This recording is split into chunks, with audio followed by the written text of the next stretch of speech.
Today we answer the question, are older Mercedes AMGs reliable? How do they compare to other point A to point B cars and other luxury cars of the era? I have had older AMGs for several years now, and I think many thousands of miles later, it's time to take a look at my ownership experience, so let's dive in. As a thank you for crossing 1,300 subscribers, don't forget I'm giving away this Bosch 010 intercooler pump. To get entered, subscribe, and comment below what AMGs you've either had or own or want to own in the future. Thanks, and back to the video. You may not have 4 minutes and 7 seconds to listen to me babble on about how reliable or unreliable these older AMGs are. I'm going to go ahead and cut to the chase. They are pretty reliable, so there you go. I guess we're done here. All right, well, thank you all for watching, and until next, what?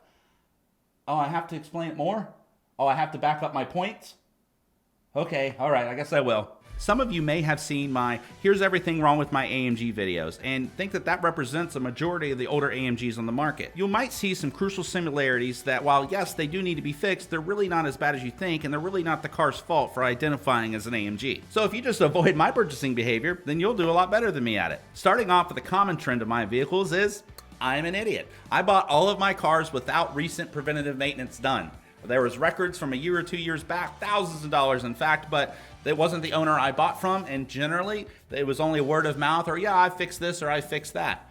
And that's where I've gotten my issues from. So looking at my cars then, it's no secret that they weren't that well cared for and thus didn't have the preventative maintenance done. And as we know, just like most things in life, a whole bunch of smaller problems, if left neglected, turn into much larger problems. And with these AMGs, it is no different. You know, I often see people buying the low mileage cars and then somebody underneath commenting and they're like, hey, so what did you pay for it and such? But nobody really ever asked, well, how was it cared for? What kind of records did you have done with it? And you certainly don't see people with 180,000 mile cars being like, oh, here's my great car that I bought. Now the mileage is not really a problem. I buy almost all of my AMGs over 120,000 miles, and my W210 E55 and my C55 have nearly 200,000 miles.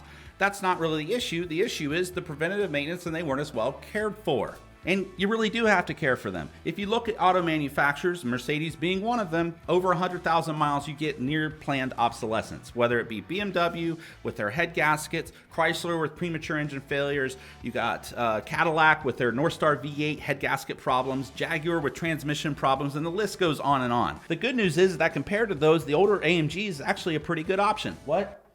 Well, I wasn't really talking about the C36 I got. That was older. Well, the 6.2 and the M272s and M273s, that was later. Okay, so we're gonna, in this video, talk about the M112 and the M113 AMG lines of engines. There, I think I fixed it. Also, if you notice, I didn't mention Japanese cars on the list. And while I could bring up the rebadged Nissan known as Infinitis with their transmission problems, for the most part, Hondas and Toyotas have been extremely reliable and great cars to own. But here's the problem.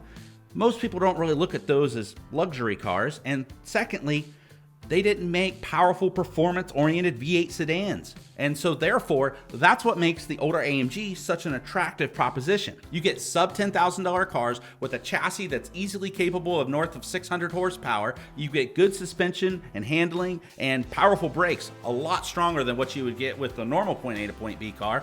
And that brings me right back to the original question of the video. Are they reliable enough? And I hope this video has kind of helped you answer that, but yes, I think they are. And as long as you buy a low mileage example that's been well cared for, a high mileage example that's been well cared for, the denominator being well cared for, you should be fine. So in the future, I am going to be doing more specific problem videos on different chassis and things like that. So stay tuned for that and subscribe if you think you'd be interested in that.